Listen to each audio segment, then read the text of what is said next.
आरक्षणाच्या या जातीच्या उपवर्गीकरणाच्या याच्यासाठी लढा आज 25-30 वर्षापासून महाराष्ट्रभरात येत आहे। ह्यासाठी या आमच्या लोकस्वराज्य आंदोलनाचे नेते, लोकस्वराज्य आंदोलनाचे अध्यक्ष प्राध्यापक रामचंद्र भरांडे सर यांच्या नेतृत्वामध्ये आज आम्ही 30 वर्षापासून कंटिन्यू आरक्षणाचं वर्गीकरण झालं पाहिजे। आरक्षणाच्या वर्गीकरणासाठी आम्ही गेल्या 30 वर्षापासून कंटिन्यू लढा देत आहोत। आरक्षणाचं वर्गीकरण याच्यासाठी झालं पाहिजे।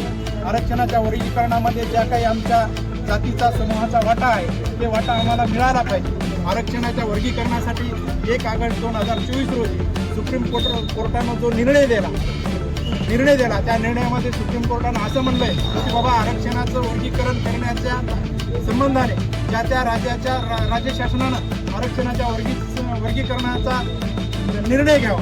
त्यासाठी 1 ऑगस्ट 2024 रोजी पूर्ण 1 वर्ष होऊन जरी गेलं तरी इथलं सरकार झोपीचं सोंग घेते।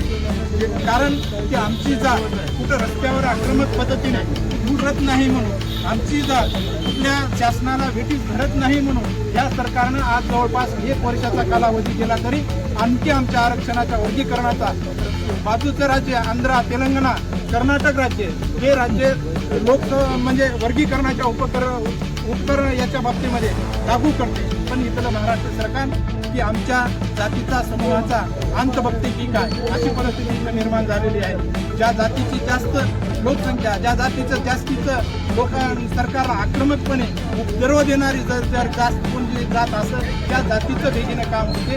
उदाहरणामध्ये मागच्या याच्यामध्ये होऊन गेलं, आम्हाला त्यांच्या संदर्भात काही बोलायचं नाही, पण आमचा हक्क, आमचा न्याय, आमचा लढा या शासनाला आम्ही आजच्या तारखेमध्ये की बाबा जेल भरो म्हणून हे प्राथमिक आहे आमची सगळ्यांना। ह्याच्या पुढे आम्हाला सुद्धा याच्या जास्तीच्या लोकसंख्येनं या उपवर्गीकरणासाठी आक्रमकपणे रस्त्यावर लढायचं आहे। आणि हे एक आम्ही शासनाला इथल्या सरकारला जाणीवपूर्वक आज जरी आम्ही 30, 40, 50, 100 जरी असतो हे लक्षात आणून देण्यासाठी आज आम्ही इथं जेल भरो आंदोलन करीत आहोत। याच्या पुढचा आम्हाला लढा याच्यापेक्षा जास्त आक्रमक, याच्यापेक्षा जास्त जी कोणती किंमत मोजावी लागेल ती किंमत आता ह्याच्या पुढे आमचा समाज मोजायला तयार आहे हे आम्ही शासनाला सांगण्यासाठी म्हणून आज 19 सप्टेंबर 2025 रोजी जेल भरो आंदोलन करीत आहोत। आणि ह्या माध्यमातून आमचं सरकारला एक निवेदन आहे, जे अनंत बाजार समिती आहे त्या समितीची मुदतवाढ कॅन्सल करावी आणि जे स्थानिक स्वराज्य निवडणुकीच्या पूर्वी आमचं आरक्षण लागू करावं, नाही तर